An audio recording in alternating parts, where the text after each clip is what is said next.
Tell me why you came. What? This would be a really helpful presentation if at the end of it, blank happened. Yeah.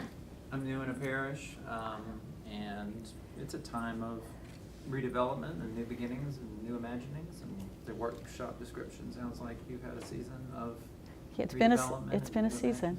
Yeah. Okay. All right. And is your context rural, urban, suburban? Urban. Okay. All right. Okay. Anybody else? This would be super helpful or mildly helpful or engaging if blank happened. I just think it's exciting that you grew the church so much, and I want to see if we can do that at our church. Okay. See a bit about what those steps or bits might be, right? Yeah. Okay. And you're from Illinois. I'm originally from Illinois. Well, see, there you go. There you go. Now, to be fair, I'm from San Diego because my dad's a colonel in the Marine Corps, and we moved all over the country. But well, he's not anymore. But yeah. My context is Latino ministry. Okay. And to see how I can be able to integrate that so that I can get them going and Okay. energized. Okay. All right. All right. Latino ministry, urban, rural. Well, it's in Arlington, Virginia. Which Oh, is okay. suburban, I know. Yeah. but I went to it Mount has- Vernon High School. It has elements of Yep. urban. Yep. I know that. I serve a mission in Durham, not far from here, but a mission that's kind of almost a parish. And we went from half-time for the priest when I came 3 years ago, and then reporter, and as of September, full-time. And lots of exciting, God's clearly giving us all these gifts. So what I'd like to go back with is a better sense for me and for our congregation of how to hear the call. How to just not get excited or not waste it, but be very faithful. Okay. Yeah. Sure. Yes. Well, I come from an urban church that is not in its own building anymore. Okay. And meets in the basement of Episcopal School. Okay. And so is hidden. So when I read your description, you know, I think there's a belief that the church is closed. Right. Okay. And my concern is, I guess, it may come from the whimsy side or the authenticity. Feels like the smallness is being, the disappearing is being embraced rather than growing. Okay. If you know what I mean. Yeah. I'm in the Tampa, Florida area, and we have a very snowbird county. Sure, yeah. And we've had success with growth in recent years, but now we're at this crux where we need to listen to where God is calling us as a congregation. Is our call to be the best darn retiree snowbird church in the area, or as those of us who are in the leadership positions, we want to grow, we want families, we want all these other things that our church isn't. So what is that? Where's the call, and What is that church supposed to be for that community? Okay. Not for us. Okay. Cool. Yeah, Christian. We started, for lack of a better term, contemporary service. Okay. And it's grown. It's done well, and I think it has attracted the seekers that we wanted. Yeah. The quote unquote unchurched. But so now it's we'd love to hear your model and how we can take that maybe allows them to now get more serious about leadership. Okay. And excitement and investment spiritually. Okay. All right. It's like, hey, this is not just this fun thing we do on Sunday, which is awesome, but Right. I want to go all in. Okay. All right. Okay. Yeah, Eva. So I work at a church on the Upper East Side of Manhattan, and we have like a lot of our neighborhood, like 80% of our folks could walk to church. It doesn't mean that they do, but they could. Right. But we also are in Manhattan, which means there's all these people around, and we are about to start this like pastoring the community group. That's going to be like a 2-year project, and we're sort of asking ourselves the question, like, if we disappeared tomorrow, like, would our neighbors miss us? Like the people who are not our members, who are not, self-selected, Right. to stop inside on Would they? Madison Avenue. And so I just want to hear about what Okay. you guys are doing to Okay. really respond to what's happening around here. Neighborhood. Okay. All right. So a bit about this. I'm going to tell you the story about All Saints. It's in Ravenswood. It's on the north side of the city of Chicago. It's 2.5 miles north of Wrigley Field. When we finally won the World Series, I rang my bell. Everybody could hear it. We're 2 miles north of Wrigley Field. We're 2 miles west of the lake. We're in the city. We're in an area that on one level can be kind of affluent, and you go a half mile and it's not. So that's where we're located. I'm going to tell you a story that's really specific to an urban Chicago neighborhood. And I believe that if you do specificity to my context, then I invite you to take my specificity, not that it's going to be a cookie cutter, but rather the more specific I am, the more you're going to be able to say, well, that is not my situation in Greensboro, but what I hear is a piece of that I could, that's made me think about my specific situation and how I might work there. Okay, so, and the other thing you should know about this is on November 1st, I will celebrate my 26th year at All Saints, right? It has been a freaking long time. And I would never say to people, oh my God, what you should do, you should just settle in and you should just go for 26 more years because that's going to be awesome, right? I wouldn't necessarily say that, but what I can say is that I have in many ways had 3 different jobs at the same address. And so with all of those caveats, let me tell you a little bit about All Saints. First, this photo, right? So what we got here, this is All Saints Day, which, by the way, we do super well. And I was called on All Saints Day. That was my first Sunday was November 1st, 1992.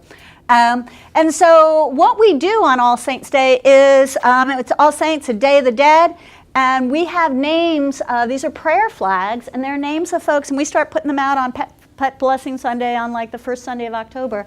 And people write stories and names of loved ones and of people who have died any time throughout history, and there's bits about them, right? And then those prayer flags on for the next 3 weeks, for 3 weeks, All Saints and then on for 3 weeks, they're in our sanctuary, kind of like an aerial labyrinth, or a neon rosary, because what I invite people to do is just pray the names, and then what I do on that Sunday, when we're doing all these baptisms, I have read every single one of those flags, and I've typed a bunch of them up.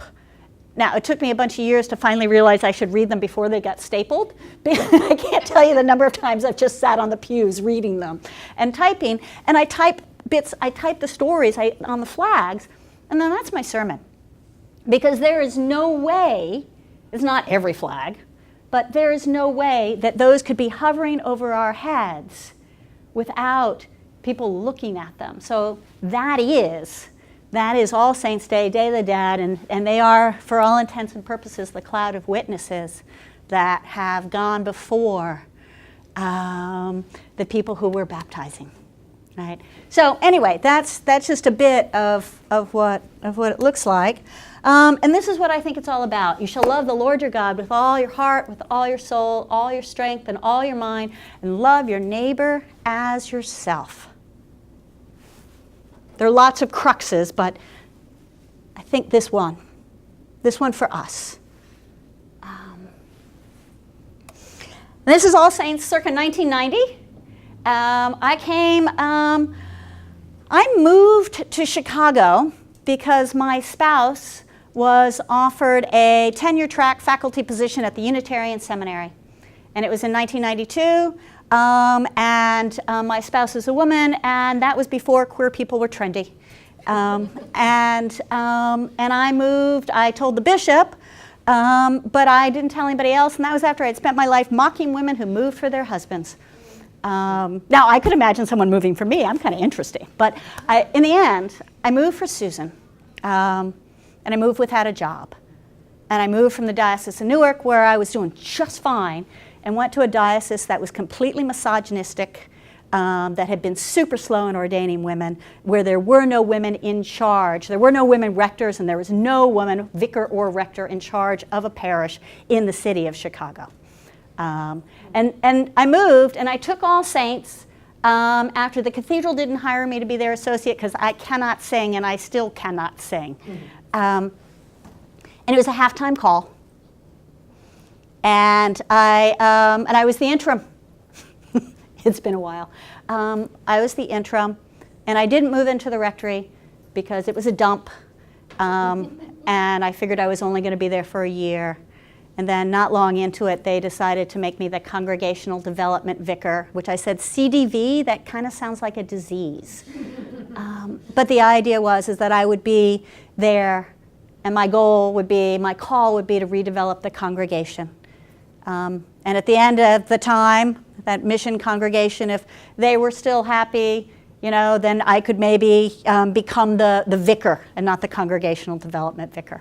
So before I got there, the congregation had Bishop Wiedrich, who was our suffragan bishop, had come on out, and he had come out to close them in March of 1992. And as they were sitting in the room, and he was talking about how they were probably going to close, the women, there were 3 women who were related. Well, there are 4 women who were related, but the 3 sisters. And when they realized that the place where their children had been baptized, their children had been married, in one case where her son had been buried from, they looked at each other and they said, oh, like it might not be there for them to be buried from it. And they said, I guess we really have died.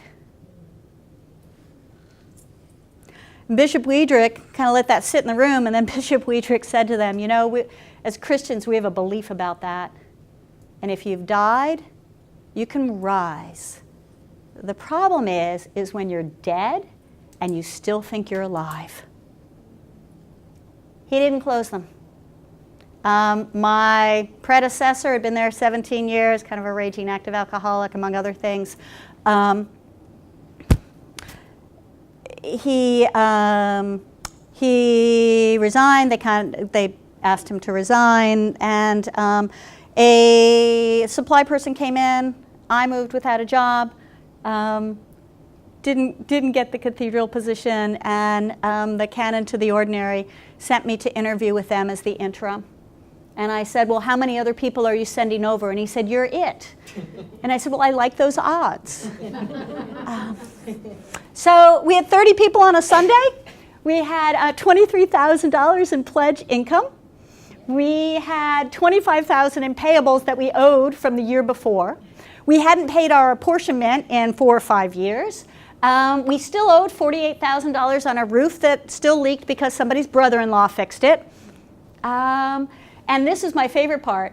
10% of the congregation was clergy, and 10% of the congregation was related. So which made me think that I had done something very wrong in a previous life. And Frank Griswold was our bishop before he was the presiding bishop. And there was a day he came out for a potluck. And he was sitting in our parish hall. And there's just all this plaster just hanging from the ceiling. It was just horrible. And I don't know if any of you guys remember Frank, but so we're having this potluck, and a piece of the plaster literally falls from the ceiling. He's a consummate wasp, too. From the ceiling onto his plate.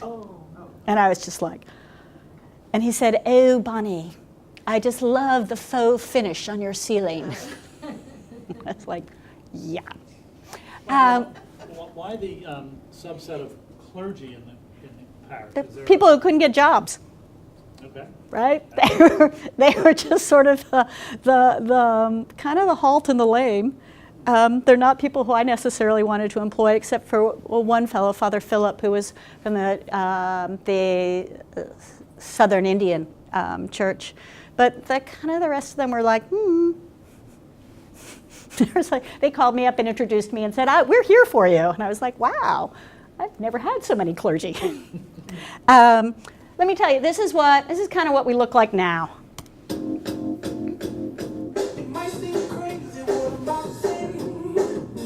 We do this bake auction. I'll tell you about that. We sell cakes for South Sudan.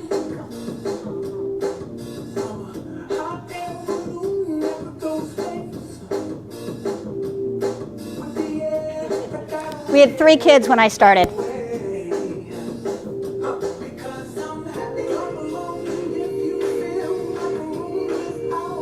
We do catechesis of the Good Shepherd.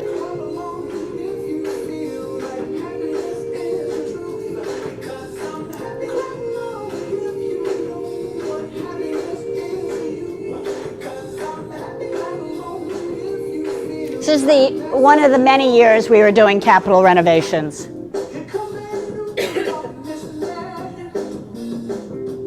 That's my mom.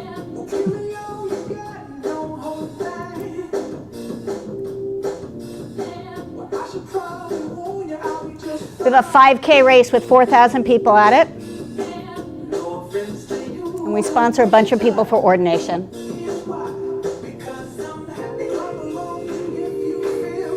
You know about gun violence in Chicago.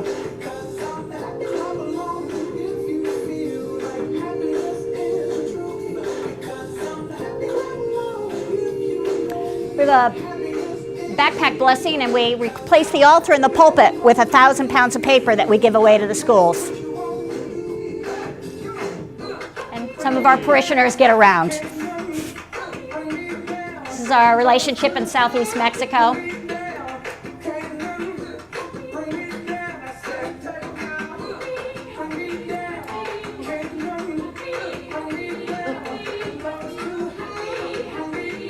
Those are mine.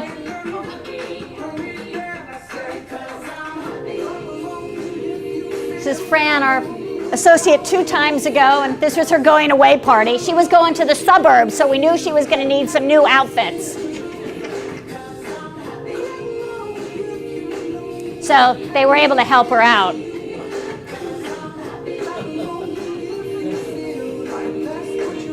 This is All Saints Day with the brass band. And Bishop Joseph from the Diocese of Rank in South Sudan.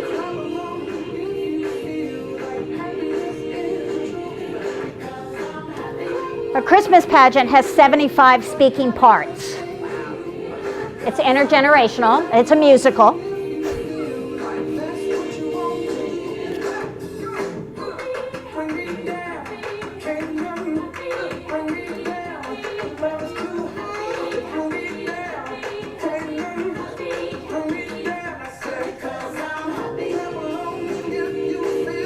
That's my dog.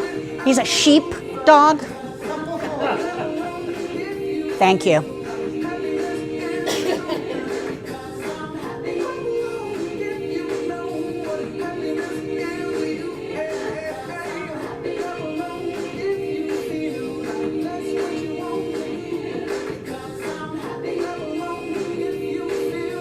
That's the woman to the right was Michelle Obama's chief of staff for 8 years.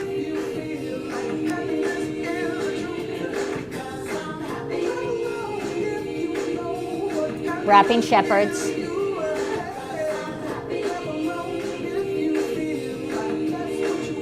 Yeah, don't ask. Wow. It's been a journey. It's been this huge journey, but it's been a journey that we've just done bit by bit by bit. And I think there are 4 principles in the midst of what we're doing. All right, and so I think faith is a verb. It's this noisy, active, noticeable verb. You know, Bishop Rob was talking about reading Mark slow. Where I came up with this notion is, you may remember in Mark's gospel, it starts off and Jesus calls them and they just kind of drop their nets and go, which is like crazy. And I'm like, how could they figure out how to believe so fast? And what I came up with is that sometimes it is then actually after we have done it, in the doing, that we start actually believing. And that our faith can be formed by our actions. And that, in fact, it can be a visceral and kinesthetic event before it is an ascetical event, if that makes sense to you, right? And so we create faith by acting. And so part of my question was, like, what could this place be? It was kind of a dump. right? But it was like, what could this place be? And then for me, this notion, because you know how when we're tiny, we kind of get self-absorbed? Well, we can be big and self-absorbed too. I'm not going to say that has not happened. But that there is that sense of, how are we going to pay for this? How are we going to do this? And I was half-time and not living in the rectory. My first year, they paid me $13,000 to be there with no housing. Right, so we essentially lived off Susan, and I tithed, so we lived off Susan's salary, yay me, whatever. But it was a call, but the thought is like, how can we actually think about what the gospel is calling us to do? Love the Lord your God with your heart, your mind, your soul. Love your neighbor as yourself. How could we actually embody the gospel? And I was like, well, at my first vestry meeting with them, December '92, I was like, so. Are there needs in the neighborhood? And they're like, well, yeah, it's there are definitely people, it's an urban environment. I was like, are there hungry people? And they're like, well, yeah. I was like, well, okay, cool. I said, well, what about, could we think about a food pantry? And they said, oh, we used to do that. Father would give people, they'd knock on the door and Father would give cans of food. And I was like, oh, okay, well, what about, they said, but, some of the ladies were afraid of, here we go, those people. And I was like, well, it turns out I happen to have worked with a lot of people who were poor or happened to be without housing. I'm fine. I'll always be there, And then what about if we advertise? And they said, oh, if you advertise, people will come. And I was like, well, and then what? And they said, the food will be gone. And I was like, and then what? And then they heard themselves, right? Because we're good people. They heard themselves and they said, oh, I guess we'll get more food. So Ash Wednesday, 1993, we gave away 2 bags of food to the 2 people came that evening. And there was a local food pantry, but I didn't use the local food pantry because it was during the day and they made people prove poverty. And I feel like the closest someone like me gets, someone, who's like middle class, upper middle class, educated, the closest I get to that experience of poverty is when I go to the Department of Motor Vehicles. Right? And I have to wait in line with people who ask me for ridiculous pieces of documentation that I have, document A and C, so I must have had B, but they want B, and it's just, and this notion that when people are looking for food and we're like, prove poverty, I was like, are you kidding? Like, prove it. Have you ever been hungry enough to stand in line? I'm like, and why? Why would you only do it during the day? Because there are so many people who work. So I was like, so we could do it in the evening. And we did. And I made sure it was on a different night than the local ecumenical food pantry was, which was during the day, and which had all these restrictions, and you could only come once a month and all this stuff. And I was like, we're going to give food out to the people who come. And 2 people came. And we gave them 2 bags of food, and that's my sign. Super high tech. And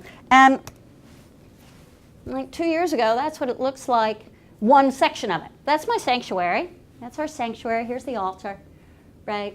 And here's all the food all around it. Frequently, it's out on the handicap ramps, but if it's raining or snowing or super cold, everybody's inside. And here's what happens on Tuesday evening now. And it again, bit by bit by bit. On Tuesday evening now, the sanctuary is filled with about 200 people, mostly elderly Asian people. That's my biggest population that's coming. Second after that are all of the folks from Eastern Europe, right? Third population after that, Irish white people, right? As opposed to the Polish white people, right? And that's the group that's coming on Tuesday night to get groceries. Just groceries. They don't want a sit-down family-style meal.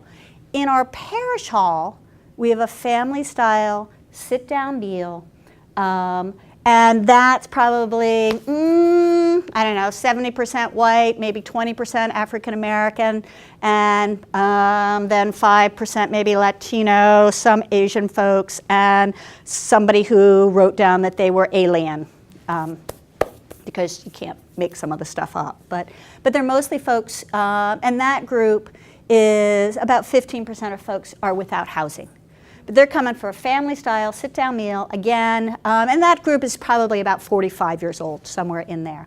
On the first Saturday of the month, we have an open-air farmer-style market, and that tends to be more families, more Latino, Latina families who are coming to that. For this event, we now have a not-for-profit, 501c3, Ravenswood Community Services, that we incorporated about 10 years into it, so I could get another stream of money to come in to people who didn't want to give to the church, even though we were keeping it very separate and we weren't going to let God get anywhere near it. It was only for food, right? But we set up the separate 501c3 so we could qualify for other grants, other funding. And I have an executive director for that. Up until just recently, our associate rector was half-time RCS, half-time All Saints. Now it's our associate, or my last one just went on to a new call, and our new person will be full-time full-time All Saints, and RCS will call someone else. They have a director of operations. Their budget's about $250,000.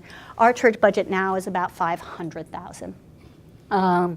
And it's all on pledges. It's a very it's a modest. We're very streamlined. Our music director is 20 hours a week. Our amazing faith formation person is a volunteer and has been for 20 years. And we're having a big celebration for her this coming Sunday. And for her colleague Clyde, who has been doing childcare and running the nursery. We have paid people too, but Clyde has been running the nursery for 45 years. So we're sending Clyde to Australia to thank her, and we're sending Polly and her husband to Italy to thank her because catechesis of the Good Shepherd. And, you know, but just to honor these folks. But what I want you to know about this is that if you ask people, what do you do at All Saints? They will say, at All Saints, we feed people body and soul. And of the volunteers who are there on Tuesday night, we get about 50 volunteers. Half are from the congregation, half are from the neighborhood. Half of my cooking teams have nothing to do with the church, and it's a bunch of 30-year-old folks who just adore coming and cooking. And the meals are super amazing, and 3 Sundays a year we do an All Saints Cafe, which is on a Sunday night, and you come in and you order off the menu. And it is New York strip steak, it is double thick panko crusted pork chops, it is blackened tilapia, and it is some frou-frou vegetarian dish that no one wants. We have waiters, and we have a maitre d', and we have live entertainment, and it's an event. And it's a notion, because I go out to eat, right? And if we're poor, we don't get to go out to eat. And there's this notion of you bring your folks, and you will sit at the table with whoever you have come. You need 4 people, very good. Now, you may share that table with 4 other people. So, but, you know, my spouse comes all the time. She pastors a church in a very, like, another mile over. Urban area is really a tough place and people in deep need. And she just brings a bunch of her parishioners and she's like, what's for dinner? And she always comes in the wrong way. I'm like, Susan, you have just cut the line. She goes, yeah, so. You know, but everybody, it's a community. We know everybody. They know us. It's a community. Faith is a verb. It's as we begin to live into this, we can see what it can be. And then you have all these folks who don't do church, but they come on Tuesday and they don't call it Ravenswood Community Services. It's like the church. Well, the church is that does that. We have nurses, a thing with DePaul Nursing, because we had a retired professor of nursing. And so she has a community rotation. So student nurses are back in one of our church school classrooms. We do rapid HIV testing. I got my flu shot the other day there. And we have some social workers, and we're feeding people. Because we think feeding is actually systemic transformative change, because there's very little we can do in our lives without nutrition. It's not sexy, but it's super fun. Let me tell you about our vestry. So what we do, our vestry meetings, you perhaps don't want to be on our vestry. Our vestry meetings start at 7:30, they end about 10. I apologize. This is the way they're structured. For the first hour of our vestry meeting, we do Bible study and prayer. And it's African method Bible study, kind of like we did this morning. You read the scripture, what word or phrase stands out for you. Then you read a different version of the scripture, and then we ask the question, how does this touch your life, or does it? And where in the world or in your life do you desire prayer? And then we spend the next hour with people talking about what's going on in their lives, and where they long for prayer and how this fits in. And it takes about an hour, and then you have to pay particular attention to the people on either side of you. I'm going to, of course, pay particular attention to Christian, but it turns out if Ted is sitting next to me, then I'm going to really pay attention to him, because I'm going to then, I'll send us either right or left, kind of depending upon who walks in and when and stuff like that. But then I'm going to pray aloud for what you're longing for and hoping for, right? And these prayers are, and then you're going to pray for Christian, right? And then Christian's going to pray for Carrie. And it's going to go, and it's going to go. And I swear sometimes I feel like they've just all turned into Baptists. And our prayers are funny. They're sometimes profane, often profound. And it is what we do. I have people who have literally said, I cannot stay for the rest of the meeting, I came for prayer. I have had folks wander through, former wardens, like dropping something off and say, oh, I forgot, it's vestry, can I stay for prayer? Plop down and do the prayer. And what I say to people is the first thing you put, I believe, on a vestry agenda is the thing that you spend the most time on. And so therefore it is the most important thing. And for me, and people say it's a business meeting, and what is the business of church? Prayer. The business of church is prayer. And so thus, our first hour will be that. Then, yep. So Bonnie, how did this come to pass at All Saints in terms of something you just done in the last 10 years? Did you get going in the 90s with it? It was in the 90s, about 98, 99. And I had people who were like, hell no, I am never serving on that vestry. I am not praying out loud. I hear that. Right? But now the deal is there are several requirements, right? You have to be a pledging member, yay. You have to show up, yay, to be, on vestry. You have to, that you're going to spend the first hour in prayer. You're going to have to not be able to complain that the vestry meeting went till 10. Oh, well, you knew that. And the other thing we do is community organizing relational meetings, like one-on-one conversations. Everybody in the vestry commits to 1 or 2 conversations with someone we do not in the congregation, 20, 30 minutes just to get to know you.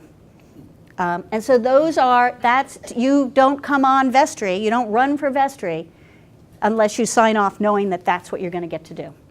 But did that growth of our open prayer, was that something you just set and said, this is what we're doing, or did that just happen organically? Nah, it didn't happen organically. We're Episcopalians. Although most of my folks aren't. Most of my folks are Catholic. The largest group at All Saints is about 55% Catholic. Episcopalians might be second, and then my evangelicals, God bless them. And then mostly a bunch of folks who have no idea. But what I did, we had a vestry retreat, and we did it. And a friend of mine suggested that we keep doing it. And oh my God, I had a priest, one of those priests, one of the 4 that were hanging out when I first got there, who was on the vestry. God almighty. And he fought me tooth and nail over having prayer at vestry.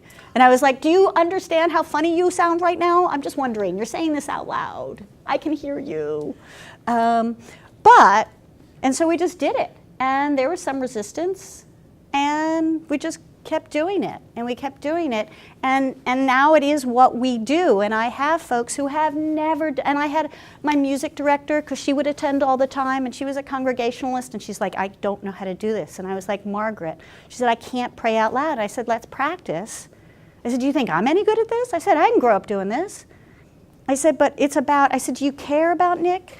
Well, yeah. And you hear what he's talking about? She goes, yeah. Like we're, she said, I said, then just tell God what you hope for him and what he's longing for. She's like, all right. She put her head down and did it. But I got to tell you, the goofiness, the laughter, the love, it creates this nurturing community. Being on vestry at All Saints is one of the most nourishing places in the world. Go figure. And so they are nurtured. The other thing it does is this. We walk in with all sorts of things that have gone on in our life beforehand. I had a guy who walked in one day, and during prayer, he burst into tears. He had just bought a house, and he said, a condo, and he said, I think it was the biggest financial decision of my life, and I think it was the biggest mistake I've ever made. An hour and a half later, when we got to finances, because I always put them at the end of the meeting, because no matter how long you talk about finances at a vestry meeting, at the end of that conversation, do you have any more money? No, you do not. You do not have any more money. Do you feel worse? Yes, you do. You always feel worse, right? So I always put it at the end. So, they're like, I don't care. I get a great finance committee. But when we got to the finances, and we were $3,000 behind, and back in the days when our budget was $150,000, and he just went off on how irresponsible we were. No one reacted. Everybody went like that. That may well be, right? Everybody knew it was about him. It was about the big financial mistake he thought he had just made. It had nothing to do with our finances. It had everything to do with what was going on with him.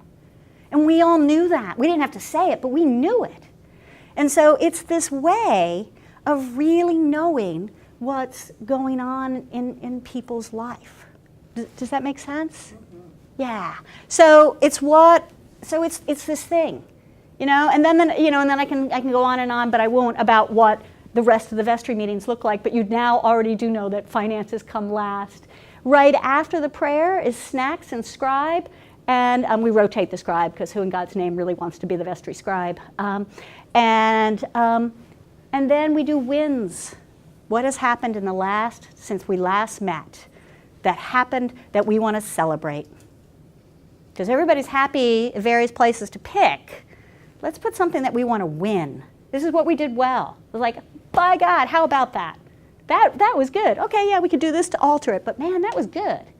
How did that work? And then they hear, because not everybody goes to everything, but then they can hear about those wins. And we figure those out. I figured that out with our wardens, what we're going to do. So, and I could talk more about that, but I won't. So we talk about faith is a verb, and then authenticity, being completely true to who God is calling and creating us to be. Now, this photo, this is at my 25th anniversary celebration, and the people in this photo is actually part of my family. That's my dad, that's my baby sister Leah, and that's her daughter Malia. And what we're doing, my mom died a year and a half ago, and what we were doing is saying how much Mary Jane would have loved this big celebration. And what you see here is a family in grief. Right there. Not taking up a ton of space, right? It was my day. I got to have a little bit of space, right? But not taking up a lot of space, but you can see how each of us is or isn't experiencing that death. And we're being completely and utterly real. In a faith community, can we be authentic? Right? Can we laugh when it's funny and cry when it's sad and rage when we're angry? How do you figure that out? Well, it's all about asking people, what do you care about desperately? What matters to you? Right? It might be, I need decent school for my kids. I need a place for everyone to be safe. Right? What do you care about desperately? What are people passionate about? What are their gifts? And this is where these one-on-one conversations come from. Like, what is it that motivates you, Drew, to be who and how you are? Right? When we can ask those, when we can have the courage and the curiosity to ask those questions. And what are people passing by our doors? What do they care about, right? What's going on in the neighborhood? And we went up and down the street one year. Me and a couple of seminarians went up and down the street asking people, what do you care about? Super uncomfortable. It was great.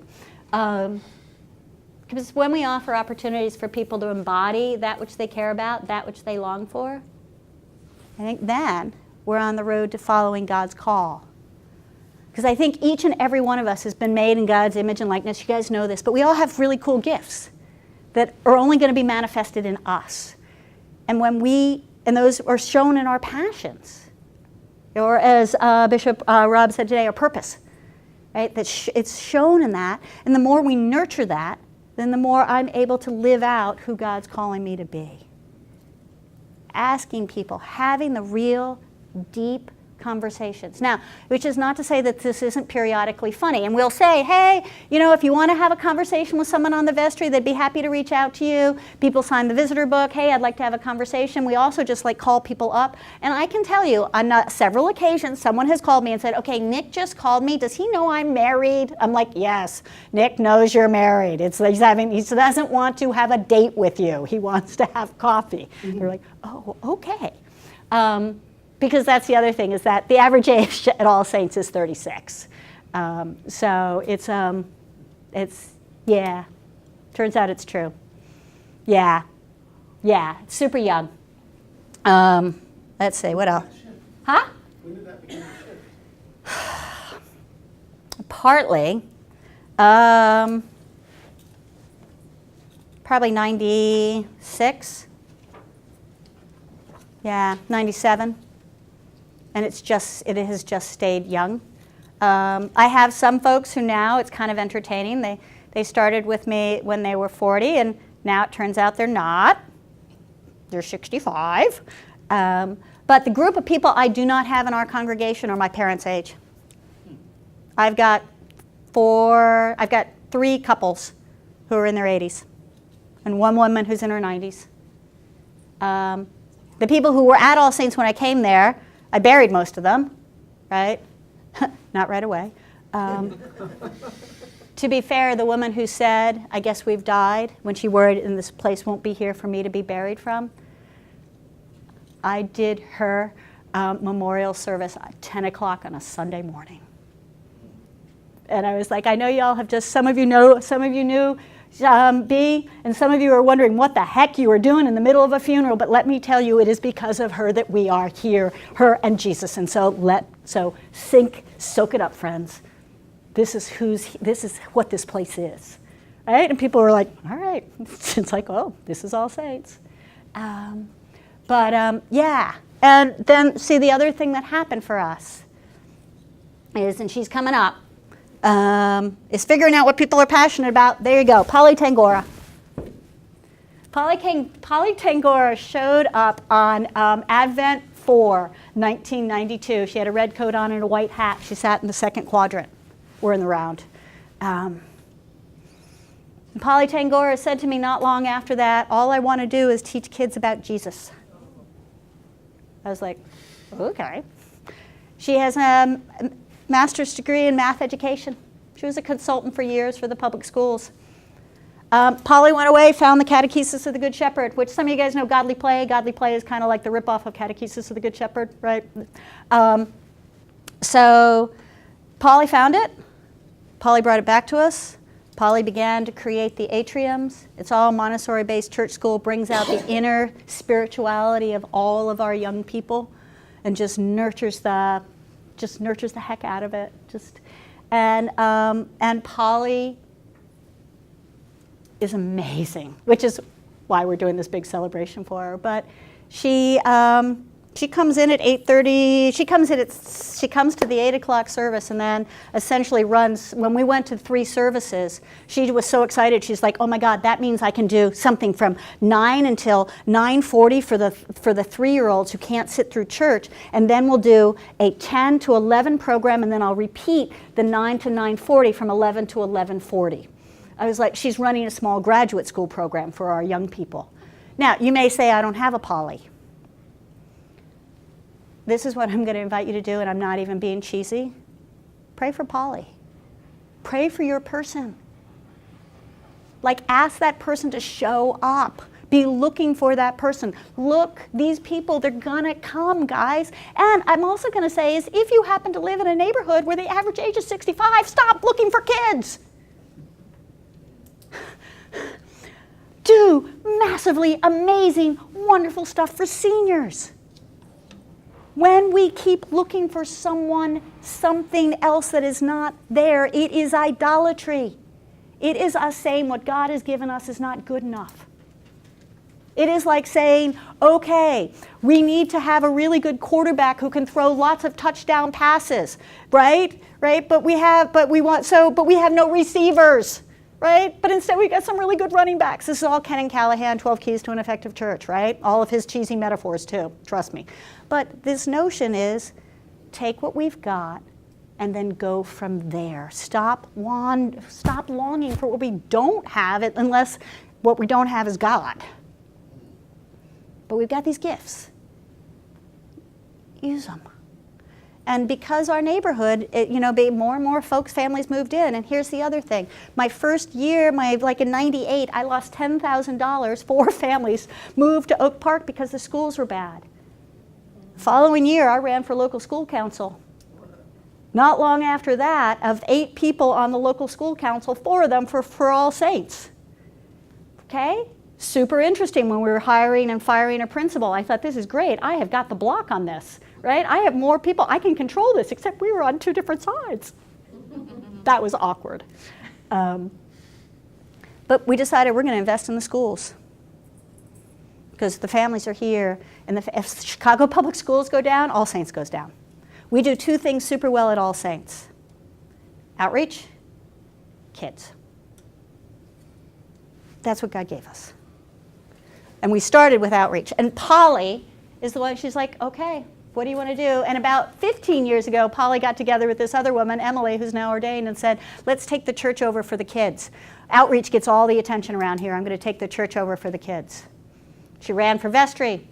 She got somebody else to run for, so it's like, okay, kids. Feeding people. Here we go. The G family. They came when Alex was in utero. There's a Zach too. He's taller than all of them. David came to me while we were doing the food pantry, and David came to me and he said, this is not enough food. This is not good enough. What can we do? I said, David, we're never going to be able to feed everybody. He said, I think we can do a lot better, Bonnie. And so he started writing grants. He got the Craft Employee Fund to come in and do stuff. And then when we moved to just from giving just food away, years and years again, guys, years and years. But about 8 years into it, we started having people cooking, because it started when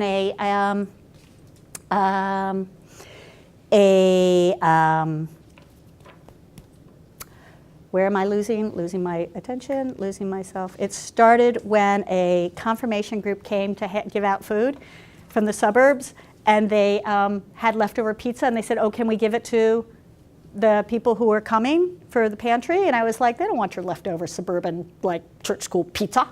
But then I was like, oh, wait, it's pizza. Sure they do. So then I said, by God, from now on, we're going to have a pizza on every table, so everybody gets a slice of pizza, just a little taste, and then we'll be giving away our bags of food. And my assistant at that point came to me and she said, Bonnie, I know you love telling that cheesy story, but the problem is it's not enough food and people are getting angry, and so we're going to have to do more. And then we started cooking. And we got somebody who came in from the Craft Test Kitchen.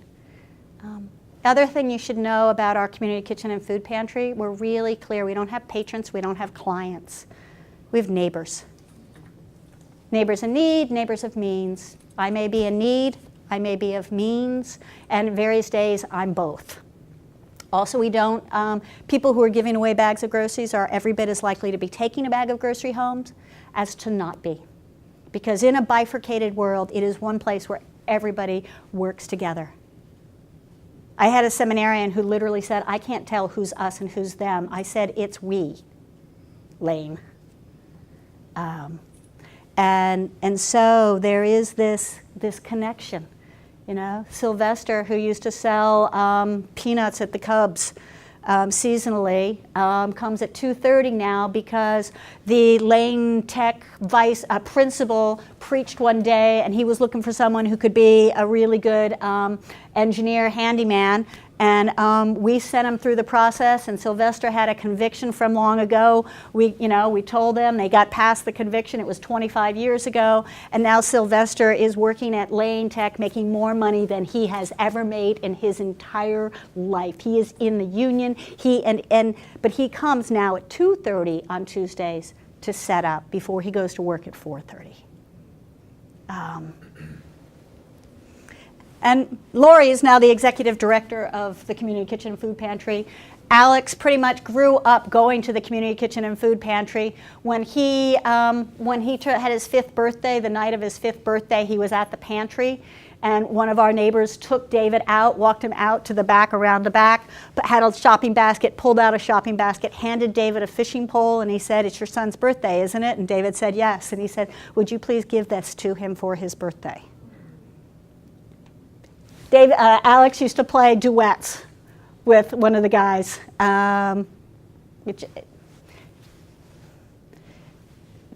People who live it, who love it, whose lives are changed. We ask them, we listen, we invite them to act, and then we do our best to support them. Here's the other thing, don't be afraid to fail. Like, risk something and fall on your face. It's okay. Excellent mistakes. Yeah. So a theme hearing throughout all this is exactly what you're saying. So you came in, you really, to use a geeky seminary word, exegeted your community, your neighborhood, found out what was really the pulse, or what was the need. Yep. And really, I'm assuming that your parish itself, you could feel, they were like, yeah, let's do outreach. We're feeling that, or did you kind of say like, guys, this is the need of the community. Let's just do this. They said, here's the deal, because there's the one thing I would say, because if you've died, you can rise. The people at All Saints, like literally, I mean, it was a pain. It was hard. All of it was hard. And there were times when I'd come up with an idea, and people would be like, okay, let's try it. And then more people came and changed it. That Community Kitchen and Food Pantry is so evolved, and it hasn't been me. It's been all sorts of other people coming up with things. I just always demanded that you couldn't ever ask anybody to prove poverty, right? Like, and that you would never restrict the number of times someone would come. So from the beginning, were your hands really deep in the management and formation of that kitchen, or were you able to really allow the community to run it? I pulled back probably by year 4. But before that, you were integral. I was in it. Yeah. I was in it, but not. Now what I do on Tuesday nights is I go into the kitchen and I wash the dishes that the cooks do before the dishes come up from downstairs, from upstairs after everybody's eaten. I wash the chef's pots is what I do now. That's my role. Yes, ma'am. But it also seems, as I'm taking all of this in, that you didn't get stuck in All Saints poverty when you got there. Yeah, no, And I think that's what gave the congregation permission to resurrect, to rise from the dead, because you didn't get all into. Poor us. Yeah. No, because here's the other thing. If we fell on our face, well, at least we would have fallen on our face trying. Right. I don't think the gospel matters unless it's changing someone's life, right? So let's see what we can do to embody it. Matthew 25:35. You know, when you were hungry, when you were thirsty. Yeah, Dawn. I also don't want to lose, because I studied tons and tons of parishes. I don't want to lose your 1 hour. That Bible study stuff that's happening at Beth Street has a way of making the decision making that goes on after that really much more faithful, and you can get real discernment happening around outreach and everything else. And the formation, our church school teachers are so steeped in the catechesis. I mean, there are other places where I was taking notes furiously with y'all, right? There are lots of other places where we need to be deeper. I'm really clear about that. But I know the places where people's souls are just deeply nourished. And surprisingly enough, it's on vestry, and it is in that bevy of church school teachers, of whom now there's a goodly number. Would you put a lot of it to Polly, though? Huh? Was Polly the catalyst for that? Yes, Polly was. Polly was. But Polly's now got a bunch of Pollys. She's got a bunch of people. The other thing I'm going to say is agency. How much are you willing to risk for the gospel? What are you willing to do? And when I was putting this presentation together a while back, and it was just when the March for Your Lives thing was happening, and I was trying to we took 110 people to DC, because our notion was, it's like walking around in Chicago. Everybody knows Chicago is like silly leaning left, way blue, way blah, blah, blah. I was like, let's take kids. They asked for us to come to Washington. We're going to Washington. And so 6 churches and 110 people, but our the All Saints bus had 50 people on it. Because we're going to go and we're going to try to do stuff. Okay, my Goofy Bake Auction. This was started by Hillary. Hillary's now 34. She was 16 when she started it. We have a bake auction for South Sudan. And Hillary started it when she was 16, and she decided it was going to be a heifer. She said, not a bake sale, it's going to be an auction. We're going to auction stuff off. Okay, here's the goofiness about this. It has gone, and we have this amazing connection now with South Sudan, which at various points has been really interesting because we are a very queer-friendly congregation, right? South Sudan, not so good that way. But what we're really clear about is our connection with them on basic needs. And Bishop Joseph has been coming to All Saints every year for about 12 years now.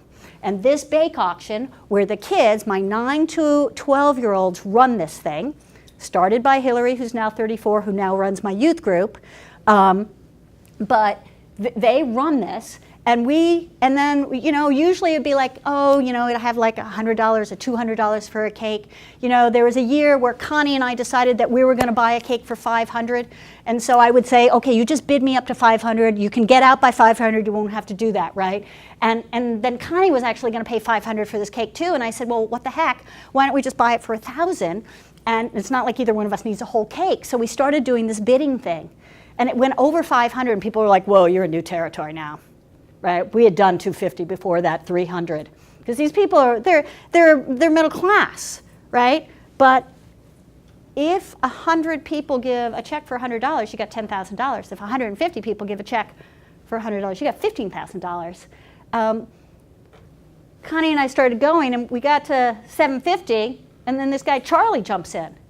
And I was like, I didn't ask Charlie, right? And then we go back and forth, and we get $950, $1,000. Connie and I put our arms around each other. People are like, oh my God. And then Charlie yells $1,025. And Connie yells $1,050, and I'm like, shut up. I was like, I don't have any more money. And Charlie yells $1,075. Charlie has taken most of the photos you've seen here. Charlie is a world-class photographer. 3 years later, Charlie went to the Diocese of Rank to do a whole media project with them. Last year, our bake auction,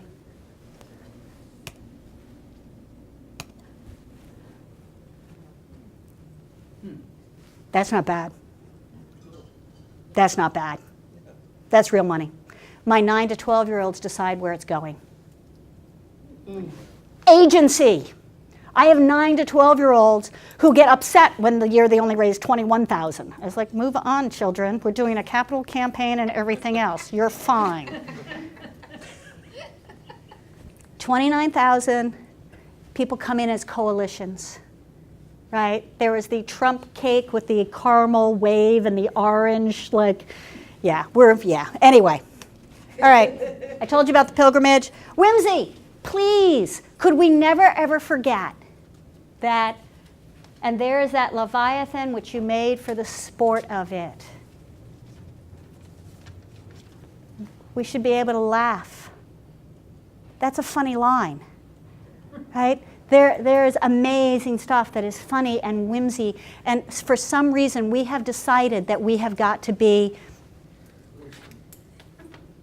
right? Whimsy. What is funny? How are we going to do this? Okay, let me show you a pledge video.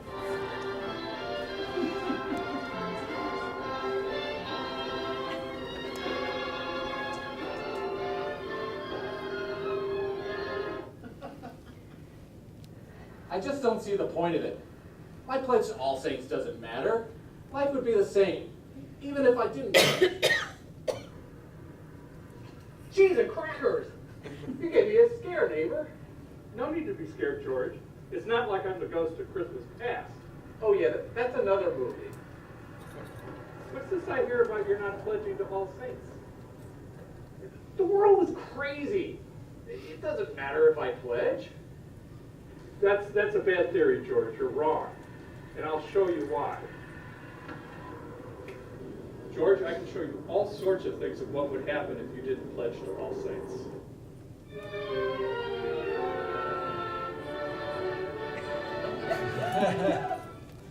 Coming soon, All Saints condos. Jiminy Christmas, what happened?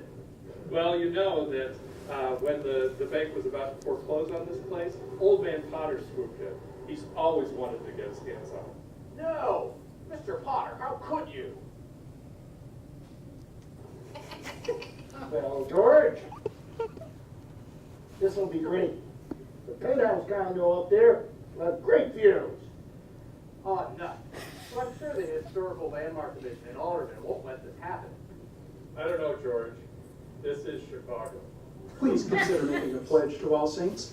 Your pledge makes a difference in our neighborhood, our diocese, the nation, and the world. And you can see how beat up the church is in that. It's been completely restored now.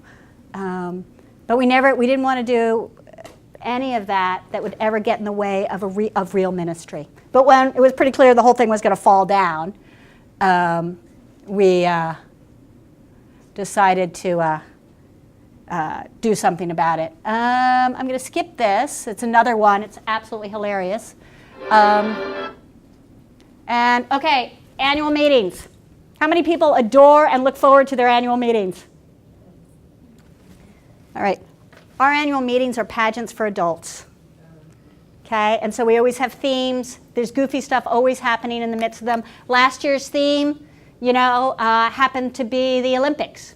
Right, the year we had the writer's strike way back, right? We did a Golden Globes thing, right? But so this was part of it, and this just played throughout. And you had games to figure out who name the United Nation, name the anthem, and stuff like that. But let's see.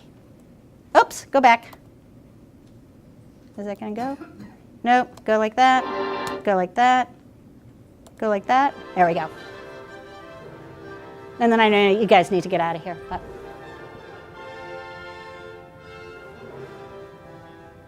Because why wouldn't you?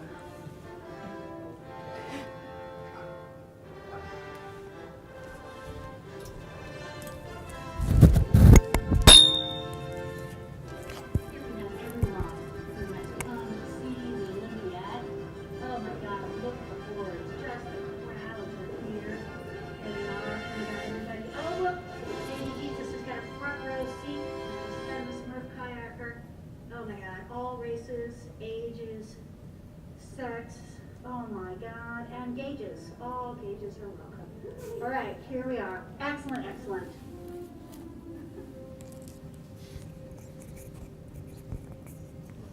Here we have Mo. He's one of our better competitors. He's representing the country of France. All right, bonjour. Ready? Racers, take your mark and set. Go!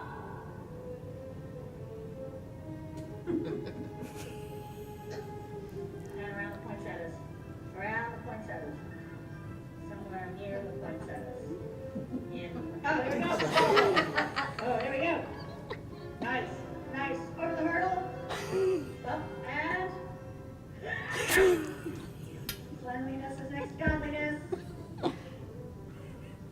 Excellent.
And wait for it. Yeah.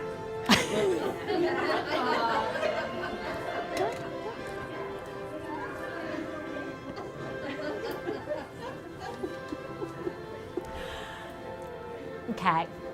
Now, we show that and then talk about the stuff of the annual meeting? Well, Or is that it's yeah, right. It's literally interspersed. There's all sorts of goofy stuff that's just interspersed. We cancel the 11 o'clock service. We only have the 8 and the 9. And then, we have a big breakfast. And, one year it was tailgating and everybody was drinking beer at 10 o'clock in the morning and eating ice cream. It was just confusing. But we do that. When we have the 5K race, which is a big benefit for our community kitchen and food pantry, we cancel the 8 and the 9. So each service gets canceled once a year. But there is this notion to how we support this idea of faith is a verb, that you're authentic. Right? There's a sense of agency starting from our smallest kids, and then this whimsy and joy. And then if you have liturgy that's going to support all that. Right? And I have lots of other goofy things that I could tell you about.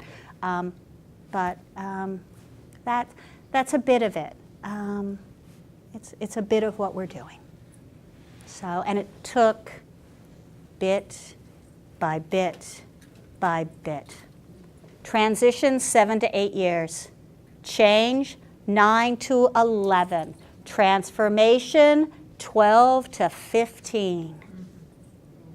Say it one more time. Say it one more time. Transition 5 to 7. Change 8 to 10, 11, right? Transformation, 10 to 12. And what's the average tenure of a rector? 7 years. 7 years. I'm not saying everybody should stay a freaking long time. And there is this steadfastness that will be super helpful for us if we can do it. Cheers. Thank you. Thank you.